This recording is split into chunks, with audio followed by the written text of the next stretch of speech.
عبد الرحمن بن زیاد سے روایت ہے کہ ایک وقت حضرت موسیٰ علیہ السلام کسی مجلس میں بیٹھے تھے، اتنے میں ابلیس ان کے پاس آیا اور اس کے سر پر کلمہ دار ٹوپی تھی جس میں طرح طرح کے رنگ تھے۔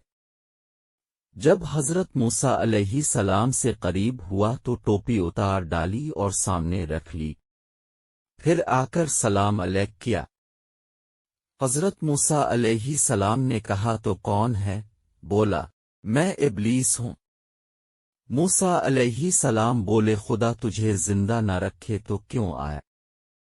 کہنے لگا میں آپ کو سلام کرنے کے لیے آیا تھا کیونکہ آپ کا مرتبہ اور آپ کی منزلت اللہ تعالیٰ کے نزدیک بہت ہے۔ حضرت موسیٰ علیہ السلام نے پوچھا کہ وہ کیا چیز ہے جو میں نے تیرے سر پر دیکھی تھی؟ کہا کہ اس سے اولاد آدم کا اسلام کے دلوں کو لبھا لیتا ہوں۔ پوچھا کہ بھلا یہ تو بتا وہ کون سا کام ہے جس کے مرتکب ہونے سے تو انسان پر غالب آ جاتا ہے؟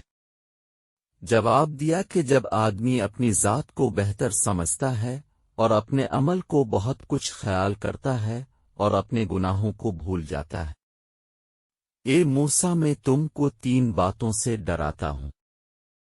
ایک تو غیر محرم عورت کے ساتھ تنہائی میں نہ بیٹھنا، کیونکہ جب کوئی غیر محرم کے ساتھ خلوت میں ہوتا ہے تو اس کے ساتھ میں بذات خود ہوتا ہوں، میرے ساتھی نہیں ہوتے، یہاں تک کہ اس عورت کے ساتھ اس کو فتنے میں ڈال دیتا ہوں۔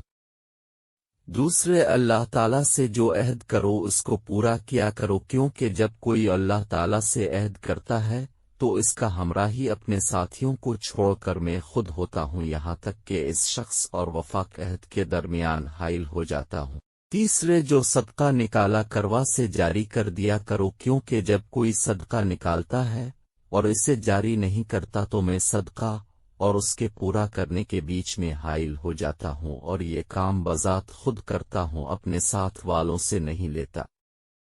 یہ کہہ کر شیطان چل دیا اور 3 بار کہا ہائے افسوس! موسیٰ نے وہ باتیں جان لیں جن سے بنی آدم کو ڈرائے گا۔ اگر ویڈیو آپ کو پسند آئے تو براہ کرم چینل کو سبسکرائب کر دیں تاکہ اسی طرح کی ویڈیوز آپ کی خدمت میں پیش کرتا رہوں۔ شکریہ۔